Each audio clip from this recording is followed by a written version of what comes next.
Hi, this is Roger. Thanks for dropping by, frog. I brought the laptop out. I thought today I'd have a look at all of my Cattleya types. Some of those are mounted and wholly clay pots. There aren't, it's either one or the other, there aren't any others. There's no Cattleya types in normal pots. Now I brought the laptop out simply because all of my Cattleyas are in my notes. There might even be some in my notes that I haven't got anymore. But the problem is a lot of them haven't got tags on, so I don't actually, when I pick the plant up, I won't know which it is. But I'm hoping that by looking at the list of names, I can have a pretty good stab at which one we're actually talking about. And the main reason for this is just to, in amongst the Cattleya alliance, they're not all the same. There are differences. Some of them are subtle differences, and some of them have specific requirements at plant level. So this particular, mainly species needs this particular care.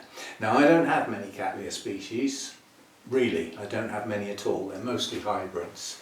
But there are a few in there, and in amongst the ones I've got, there is different behaviour. So, you know, rest my case and all that sort of stuff.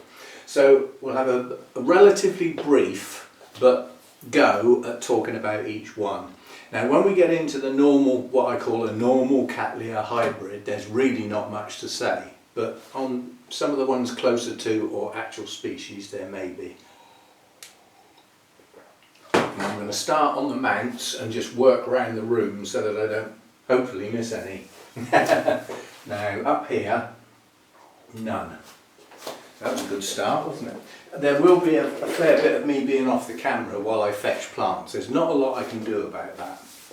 Right, coming round here, number one, this was a miserable failure and was very close to being thrown out.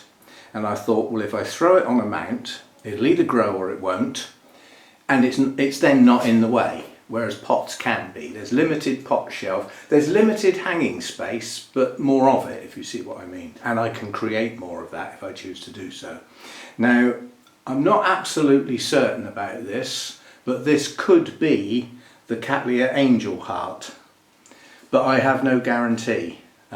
It was in a wholly clay pot. It was a miserable failure, suffered with the root problem that I had a while back that I'm not going to go into again, but I lost huge amounts of root systems on a large number of Cattleyas that were in wholly clay pots, nowhere else, and it was to do with scale. So anyway, this one is now growing. So why is it on a mount? It's on a mount so that it gets plenty of air around the roots, which it hasn't got. But if it starts to grow roots with that new growth, they will attach to the mount. Now that's the size of the largest cane, and that got caught in the sun at the old grow room because I put it in a place where it was just too close to the roof, basically. And that's when I changed it from a pot to a mount. So you can give a Cattleya too much light. That's that one. That is growing now, so you know I believe we're going to have a reasonable recovery, which down the line will lead to some blooms, which will then lead to identification. Now this one has got a name. This is Volcano Trick Orange Fire, and it's an Epi-Cattleya, so hybrid. And it'll be a hybrid of hybrids. There's probably no species on this. Now this has been sitting doing nothing for quite a while. This was in my Schwerter order that I went in with Lynn and somebody else. I don't even know who somebody else was. That was Lynn organised that bit at her end. And this has been sitting doing next to nothing since I got it. But we now have a new growth. So this is growing. Now I'm not doing anything special with this. This gets treated, quite honestly, exactly like all the other mounts. The only thing it gets is facing the light rather than facing away from it. So it is facing the light. At the moment it's in the shadier half. So I've got two mounted racks, as you know. One is in what I still call the sunnier half, and there's a shadier half which doesn't get any sun through the roof. We don't get any sun in through the sides apart from a few cracks of early morning light. And I wasn't prepared to put this in the brightest light until it started to grow again. So this may now change position on the racks. I haven't done that job yet. The idea was to reposition everything on the racks so that those that need the highest light are in the place where they get it, and those that don't aren't. So it's some shuffling to do, but I haven't done it yet. But this is growing. It's sort of okay. Leaf up here got this growth got burnt. But as I said, you can give Cattleyas too much light. And the next one has got a name. I'm not sure I'm going to be able to read it. This is Little Lemon Drops crossed with Cattleya Why Not. This came out of a pot because it failed miserably, and it really did fail miserably. And what we've got now, where's my, there it is. It's alright, I can see some scale, and you know what I say about scale. This did get the hippie soap on it, but so I could be spraying bodies, but I haven't got any other mix at the moment. I've only got the, oh, it's not bad, it's just a few. I've only got the alcohol spray at the moment to do the job. So this one's been sitting doing nothing for a very long time. It pushed out this growth, which is weak, and now it's pushing out another one at the top here on the end of my finger. Probably see it better from that side. So it's coming back into growth, and there's a little bit of life showing on the roots, but I wouldn't say that is a happy plant. That's not a happy plant. It's not growing well. Maybe the changes that are coming up to the way these are getting fed might make a difference, but it's not a healthy plant. It's just not growing very well. And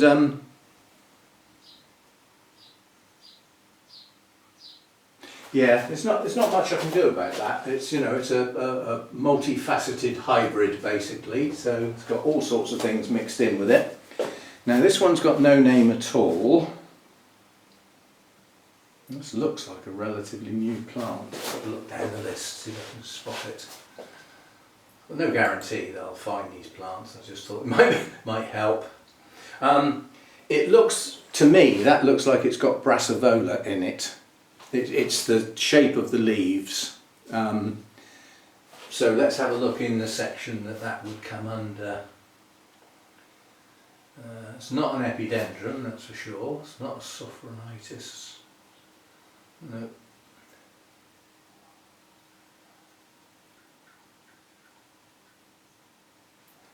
Right, I've got a feeling this is SLC, sorry, where's it gone? Rhynchovola David Sanders, probably, but I've got no guarantee, which is therefore a hybrid with elements of Brassivola in it. And the only thing I can say about that is if you've got Brassivola in a mix, whether it be, like if you've got a BLC, the B is a Brassivola element, but that doesn't mean it's a third of each. It depends. The Brassivola could be a species, and then there could be hybrids, and it was the last thing to be crossed in. There are mixes that don't work in exact percentages, but the more Brassivola you've got, the more the requirement for highlight. They are highlight requirers.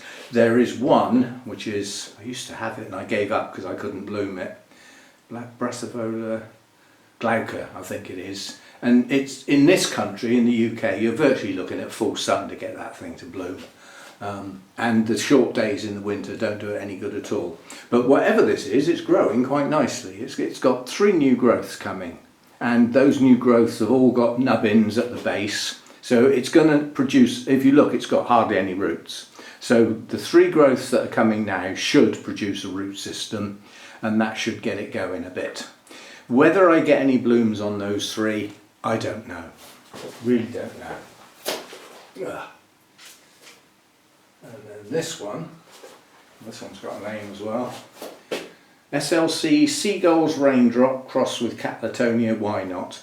Now this came in the Schwerter order as well, but it hitched a ride. I didn't actually order this. This was a present that somebody organised, which must have taken a bit of organising, because basically somebody jumped in, who remained anonymous, on the order. So they knew the order was going on, they knew that Lynn was organising it, and they got in touch and ordered some extra plants for me. So when I went to pick up my 4, I got 8.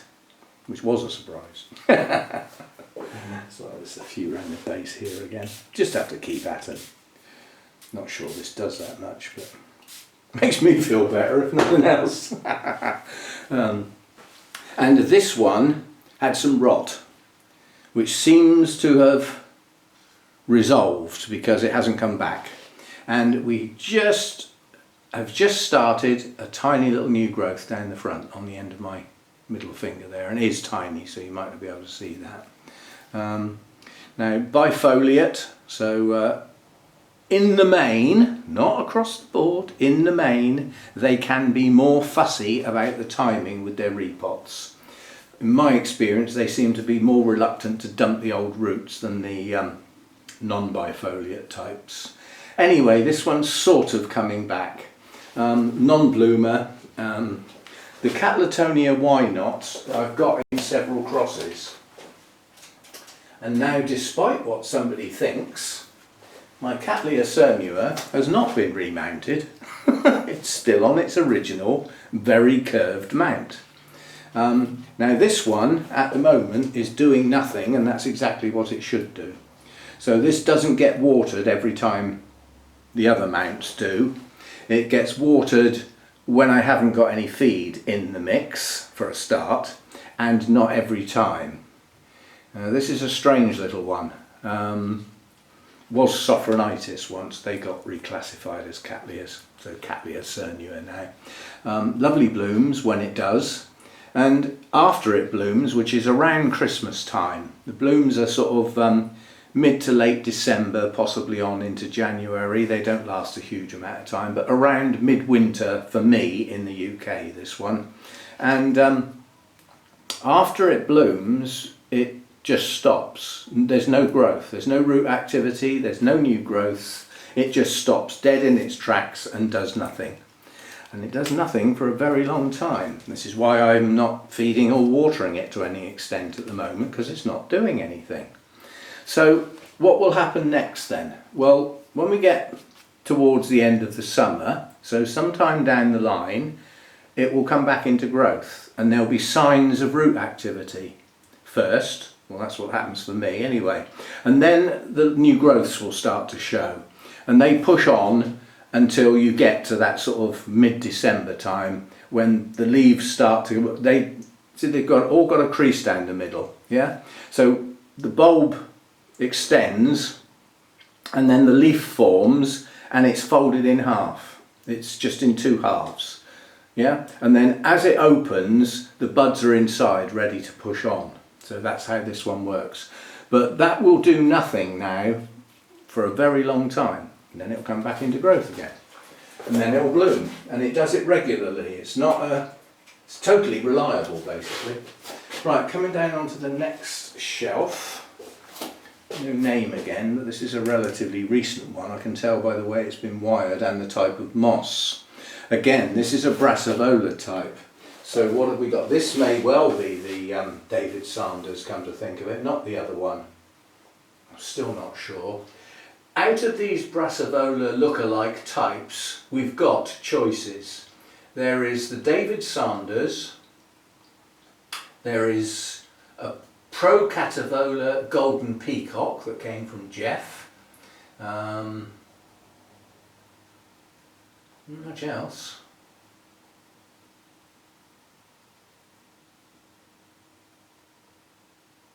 Do you know there's one missing off my list? Unless I'm just being dim here.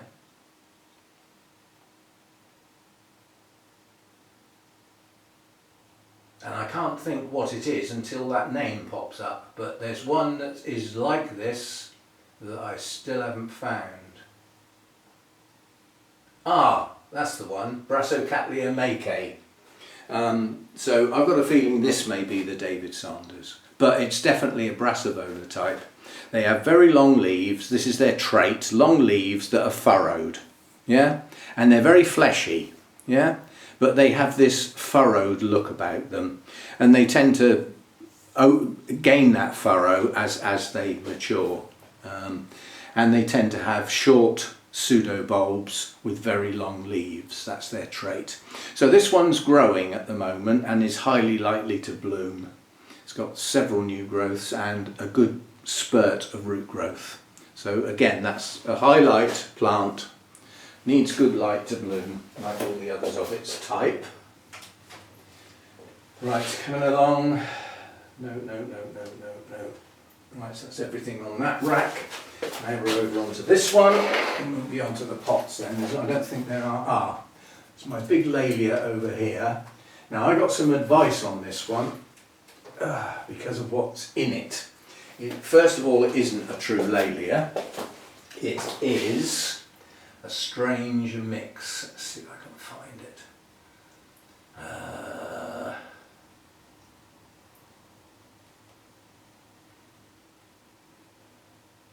I'm not, because I'm used to using a really big screen, I'm having trouble focusing on this in this bright light. It's making my eyes go funny. Ah, there it is. It's Cattleya, was Dialalia. So it's a bit of a mix, basically, and it's got an odd thing in it.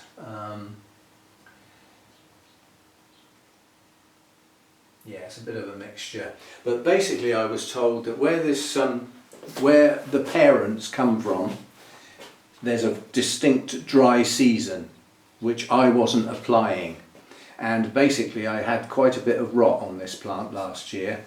It was most unsuccessful, quite honestly, and I'm now going to have to admit that I've got it again this year.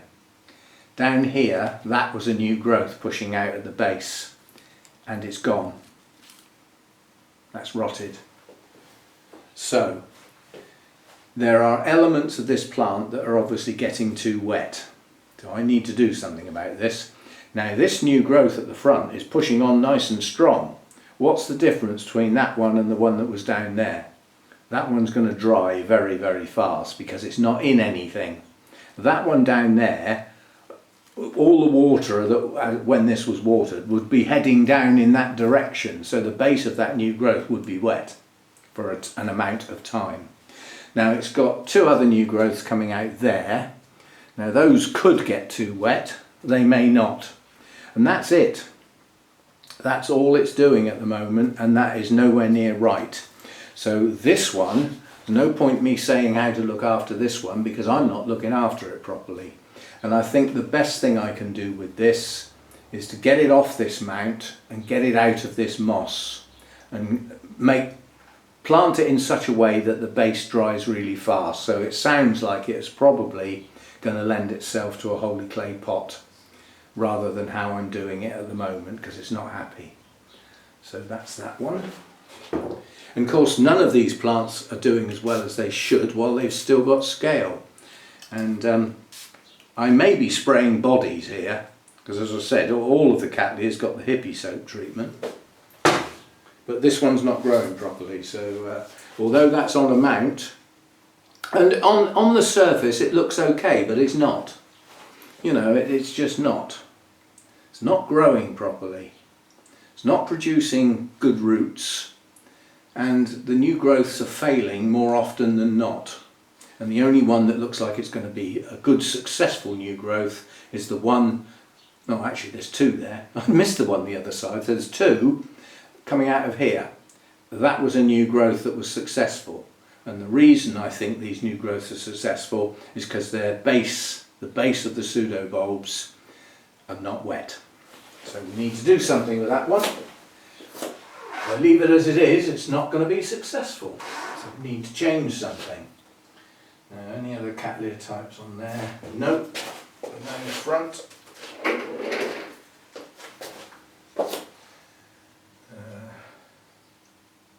No. Right, so that's the end of the mounts. Now we get onto pots. And these are all over the place.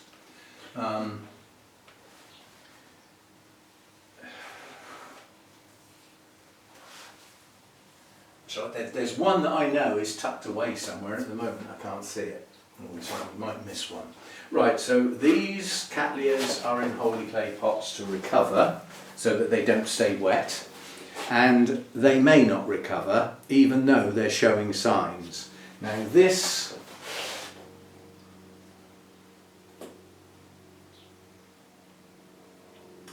is probably, I'm not going to be able to say.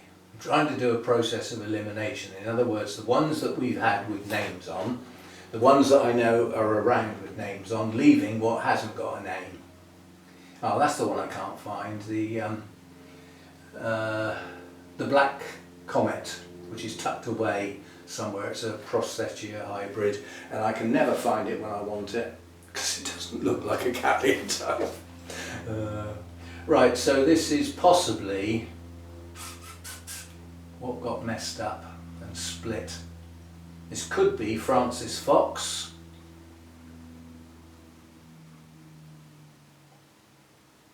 Yeah, it could be Francis Fox, or it could be my orange hybrid, or it could be Young Min Orange, again a hybrid. But this has got to do a lot of recovering to get to blooming size before I would allow it to bloom for a start.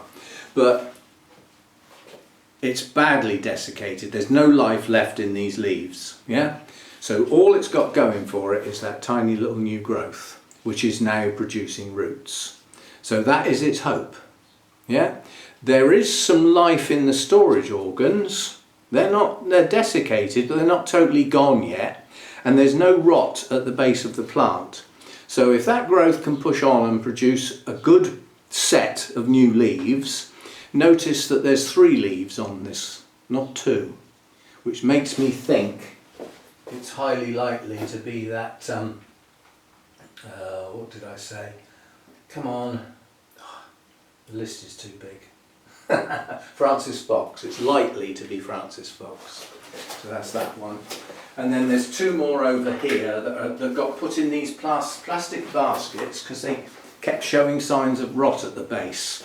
So I thought if they go in an open basket, then it was virtually impossible to get rot from damp in an open basket with bark. But I did put a little bit of moss in there to hold some moisture. Now again, this has got 3 leaves on at least that one, and those leaves are still green. Yellow, still green, yeah, and a pseudobulb with 1 leaf. This may be the other piece of the one we've just looked at, because that was quite a big plant. So that may be the other piece of that Francis Fox. But this one's got a good new growth pushing on, and roots are now progressing. Older roots are starting to branch and newer roots are pushing out. So that one will be fine. That will be fine. That will come back. Right, and then we've got another one in that type of basket that's not really doing much at all. Literally this is doing nothing, so I don't know whether this is going to make it. Leaves are desiccated. This is the latest growth. Those leaves are green, but it's weak, and there's no real signs of any root activity whatsoever despite pushing out new growth. And what that is, I don't know.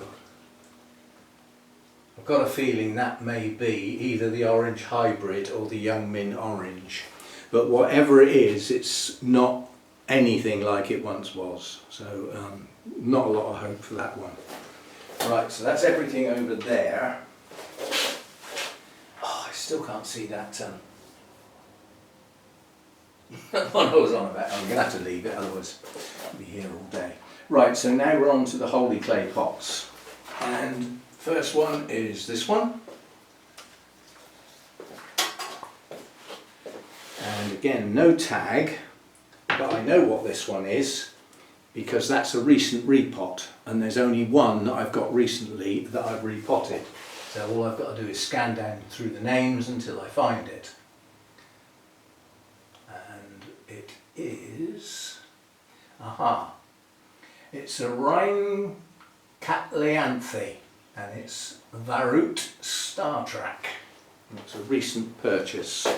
Again, it had a very, very poor root system, but what it's doing now, tucked down in there, is pushing up a new growth, which is forcing some root activity. So, not too bad. The bulbs it's already got have got green leaves, apart from the oldest one. So that's got bifoliate leaves, and they're green, therefore it can feed itself. The bulbs are not desiccated in any shape or form, so there's more than enough energy to push up a decent new growth in that plant.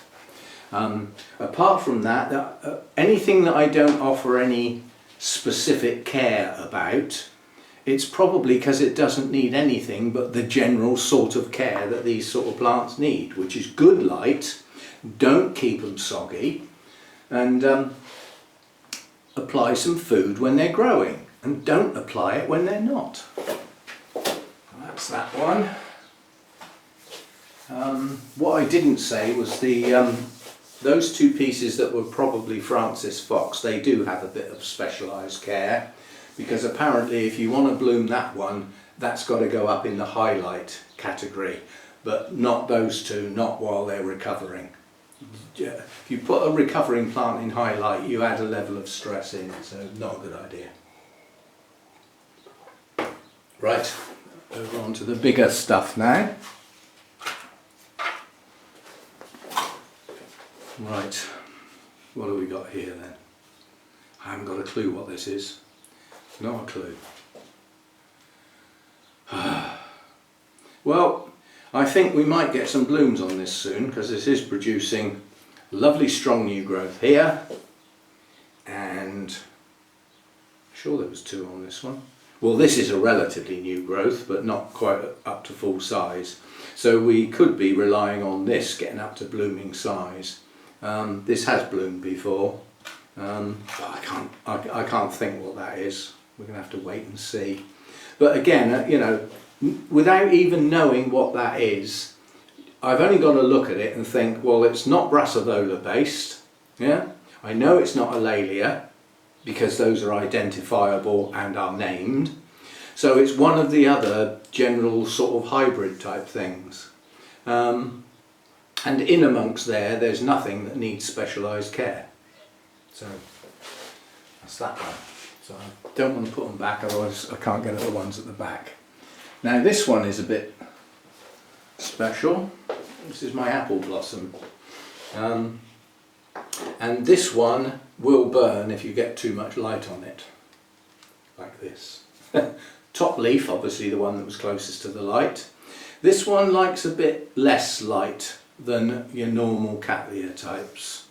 And this one didn't do so well with the root treatment a while back, and it's taken a while to sort of recover, which it's sort of done, although I would say its recovery is not complete. Little new growth that it produced a while back here is pathetic, as you can see from the size of the other bulbs, but this one here, on the end of my thumb, is pushing on nice and strong. It's strange that it's not at the front of the plant. Very strange. But this one, as I said, this needs a little bit less light than your normal Cattleya types. There's obviously something in it that's more light sensitive, so it pays to put this one in slightly lower light than your normal Cattleyas, and the signs will be on this one purple on the leaves, which is the sign on most orchids.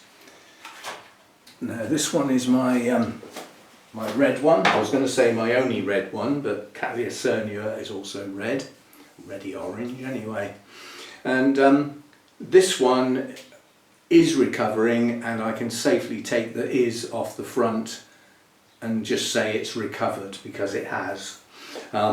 It's never been good at growing a good root system, but it grows some. Each time a new growth comes out, it grows some roots, but they're not big chunky Cattleya type roots. They tend to be finer. It's a finer root system on this one, and it grows bolt upright with very, very tight links between the pseudobulbs, the rhizomes.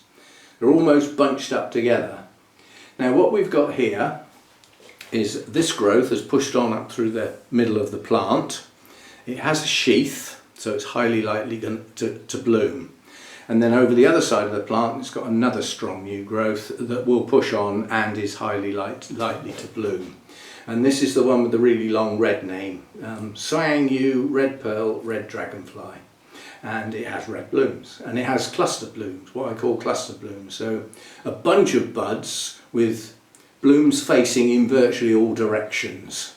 You get some Cattleyas, they might have one or two really huge blooms, and that's it, whereas these have quite a lot of blooms per growth. And no special treatment for this, it just gets put up with the rest, does its own thing, seems to do it quite well. Running out of space here. Right, only a couple to go. Oof. And these can go back where they came from because these are at the back of the shelf. Right, this is a relatively new one. This is up in the giant category. And as far as growth is concerned, this is its new growth, only the one. And it's pushing on nice and strong. And this is a single leaf pseudo bulb type. So this other huge leaf on here is not a leaf at all, it's a sheath. So it's highly likely to bloom. If it does, it'll be a first time bloomer. And this is RLC Taiwan Good Life Big Wilson. As I said, it's a new acquisition, and it was bought at the same, sorry, something just moved over there. There's a leaf just got caught and flicked up. It was bought at the same time as the one I've not long said this is a new acquisition, the Varrolt Star Trek. So they were bought together. Yeah, it's not bad. Not a bad plant, this one. But it's got some damage on the leaves. There when I got it. I've got this damage down here. And this one's got some creases on it. This is a nice giant size leaf. I would suggest that's what it's supposed to look like. And the latest growth that I'm producing is pushing on a nice leaf with a sheath. So no worries about that one, that's doing okay. And make sure that when that goes back where it goes, that the new growth gets access to a good amount of light. Right. Next one along, two more to go, just this one and another one. Now this is Laelia anceps. I've had this some time. My friend Alan, who I will be filming his greenhouse at the garden party sometime in August, he has one of these in a basket that puts up about 8 spikes. So it's obviously growing 7 or 8 new growths. Unless he gets 2 spikes on a growth, which I haven't heard of that, I must admit. So he's getting huge numbers of new growths on his. But it's in a basket about 18 inches by 18 inches, it's huge. And mine's doing okay. It's doing okay, I'm quite pleased with it. I had a problem with it whereby it pushed up its traditional 2 new growths one year, probably last year, and only one of them bloomed, and they weren't strong. And again, that suffered with the root issues. Whereas now it's coming on nicely, and over here we've got 2 new growths, and around the other side of the plant we have a 3rd. So we are highly likely to get 3 spikes on this, and I would suggest they will all be around at the same time because the growths are roughly at the same stage. So this could be a good blooming this time if all 3 of them bloom. I don't see any reason why they shouldn't. These bulbs are all pumped right up, and the leaves on there are green. It can feed itself. It's okay. It's got a pretty good root system. So there's no reason why those 3 shouldn't bloom. Specialised treatment for Laelia anceps, if you can do it, but if you don't, it'll still bloom, because mine does. This is said to be a cooler grower than most of the other Cattleya types because it comes from higher elevations. So one year I thought, right, let's give this cool thing a go and see if we can get it to grow better, perhaps bloom better. So I put it low down where it got a bit of a draft from the inlet fan, in the old grow room. What I forgot was that by doing that, it lost its light, so it didn't bloom. So I tried changing one of the environmental factors and messed up one of the others, and it was the other one that was the dominant one. This needs good light or it won't bloom. If you can keep it a bit cooler than the others as well, it might do a bit better, but it'll do okay without that cool bit. This gets the same temperatures as all my others, and it grows and blooms okay as long as it's up on the top shelf and gets the light. So that's that one. It's doing okay, that one. Luckily that didn't suffer too bad with the root issues. And then last but not least is another monster, and this is the Cattleya purpurata. It's variety striata, I should know this. Bit of a giant, you know, pushes up pretty large pseudobulbs. Now this one, it's a species obviously, and it produces new growths and pushes out roots. But as it produces that new growth, it will often produce roots on the previous pseudobulb and along that section of the rhizome. So often the roots don't look exactly as though they're coming off the new growth, but they're just coming out very close to it. So that's a strange thing that it does. I've got two growths on here. This one's pushing on, and I've got another one over here. That's because it's two plants. It hasn't got two leads, it's two entirely separate plants. One of which has got quite a few bulbs with some leaves on, and the other one hasn't. And the smaller plant with the less leaves is actually the one that's pushing on the stronger growth at the moment.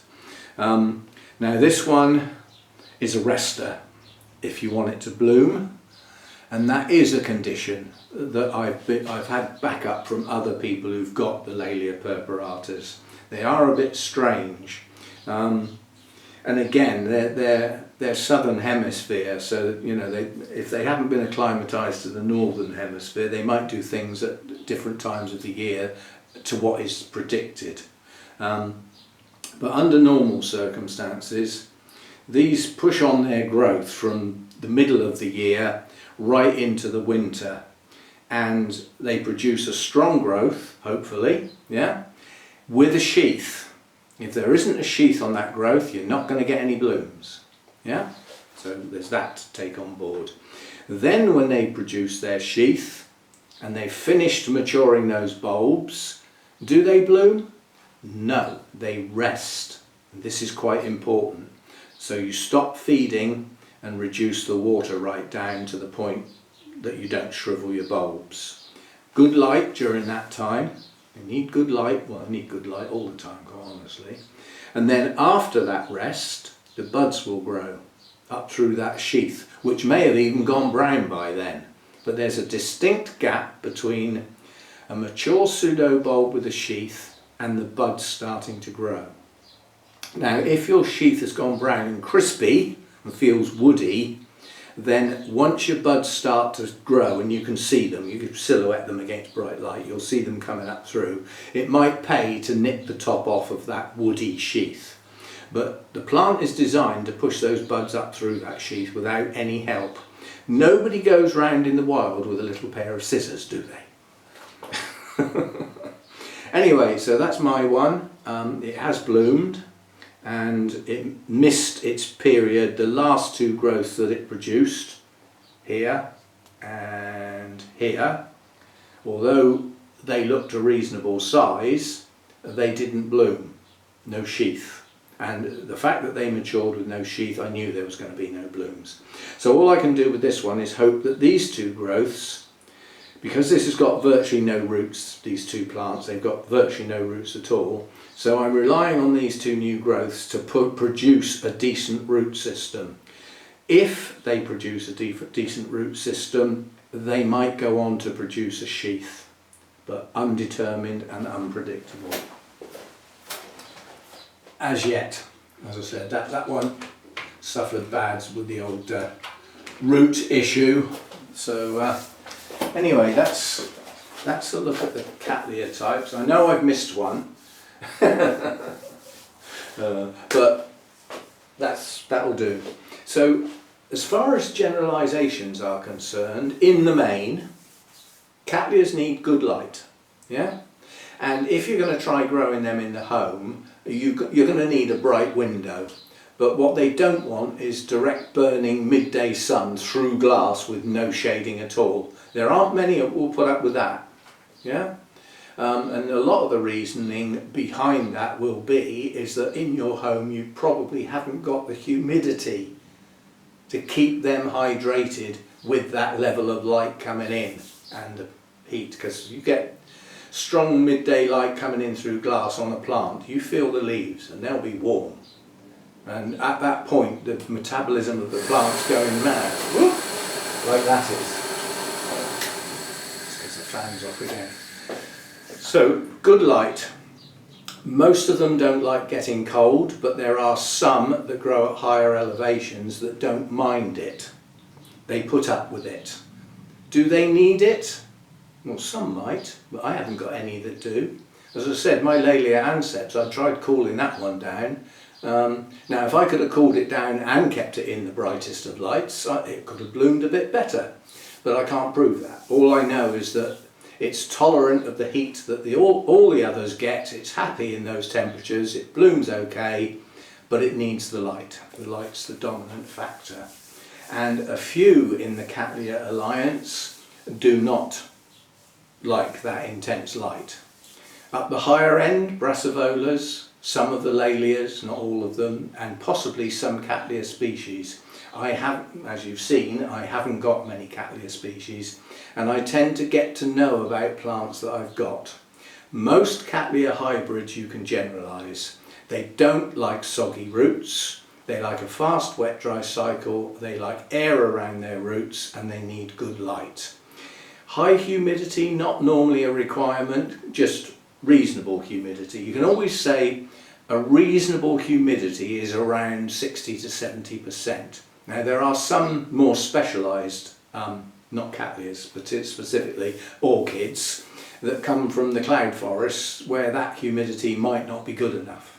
They're more up to the 80 to 90, which you can't really do any sense in the home, can you?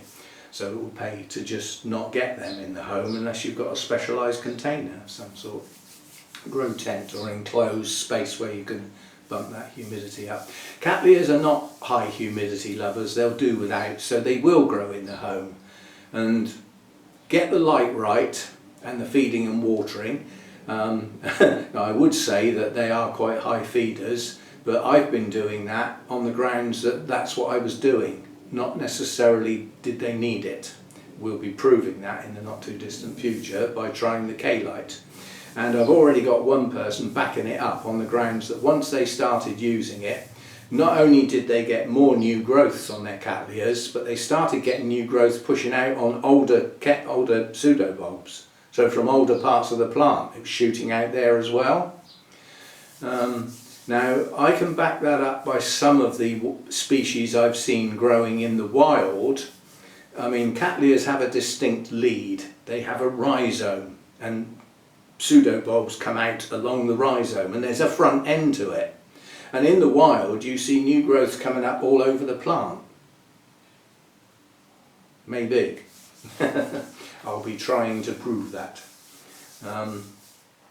Yes, so yeah, I mean, they will grow in the home, and I've seen very successful and prize-winning Cattleyas coming in off people's windowsills, so it can be done.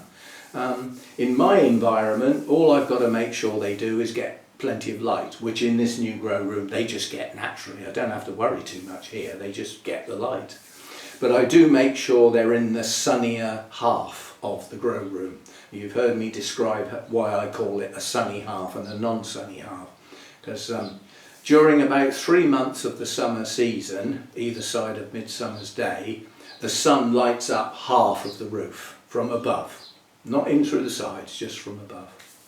So I do okay. My Cattleyas are not in a good state. They once were. The reason they're not was a root treatment that I did that messed them up. So that's why a few of them, quite a few of them, are in a recovery state. But the ones I've still got, because I did lose some as a consequence, seem to be recovering okay. They're a couple of years off being a decent plant again, but then a few of the newer ones are starting out as decent plants, and with this change in the feeding regime, perhaps I can maintain them as good looking plants. Right, a go with Cattleyas then, and if you grow Cattleyas, I don't need to say good luck, because you're probably doing okay with them. They're pretty tolerant plants. Certainly the more complex hybrids, they're like the Phalaenopsis. The more complex the hybrid, the easier they tend to be to look after. If you go for species, there are some with very specialised requirements, like rest periods. And it's not always, the rest doesn't always come after the bulb matures. Some of them rest after they finish flowering.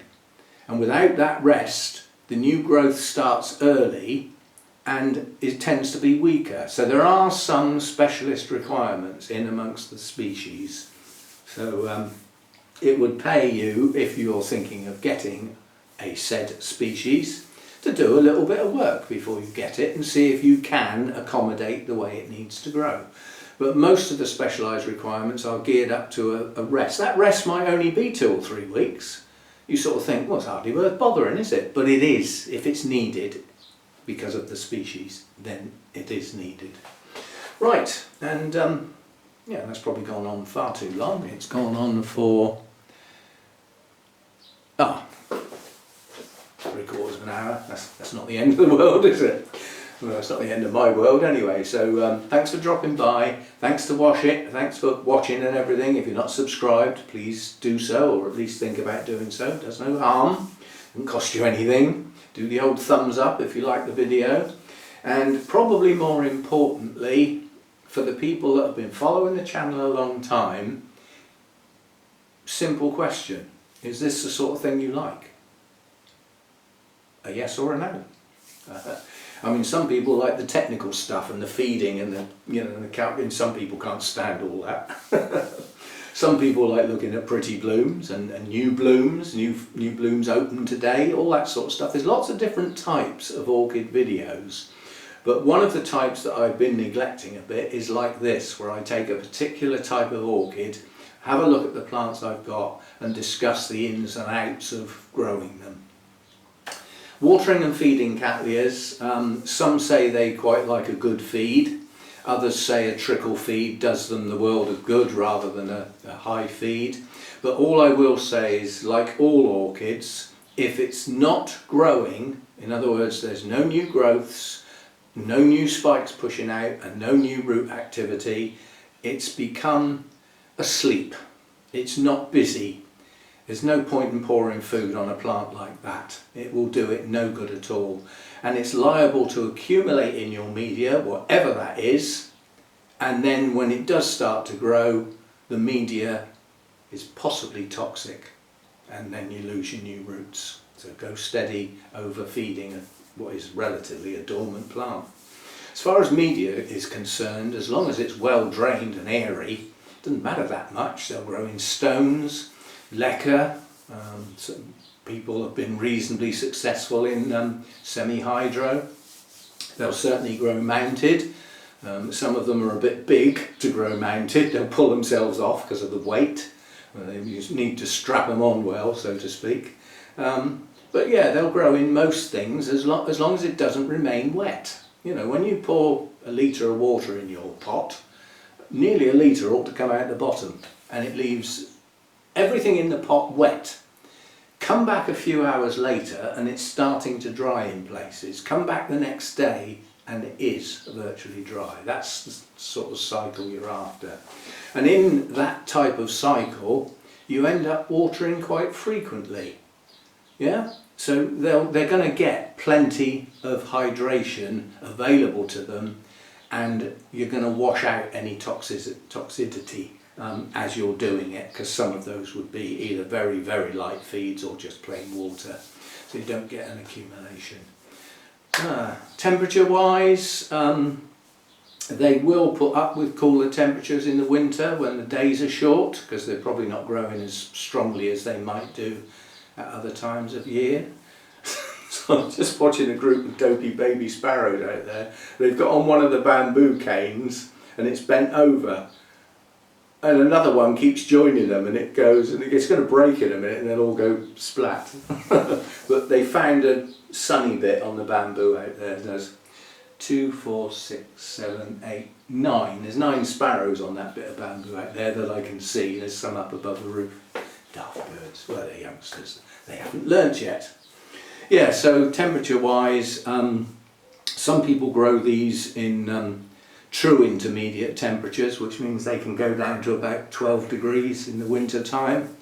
All I would say is that most are going to do better kept a bit warmer. If that's the only heating you can provide because you can't afford any more, which is possibly where I'm going to be this year, then just don't keep them wet and cool. The combination is not good. In those low temperatures with those short days, the chances are they've slowed right down or even stopped growing. Don't try and force them. If you've got artificial lighting and you can extend your day lengths back up to, 12, 13 hours or even 14, then they should keep growing, in which case you might want to keep your temperatures a bit higher to go with that active growth. But yeah, they're pretty tolerant. Top end temperatures, some Cattleyas will close down if it gets too warm, and that borderline, I'm told, I can't tell specifically, is about 27, 28 degrees C. Once it starts getting above that, you need good airflow to keep those leaves cool if you can. Get the hot air away from the leaves, keep it moving. That should help keep them a bit cooler. But some of them shut down. The little, I've forgotten what they're called now, the little openings on the leaves that they use to actually take in the gases at night and let out gases and moisture and everything like that, they will close them in excessive heat to stop losing hydration. Now that stops the metabolism of the plant working. Yeah, they've closed down, which means the roots are blocked.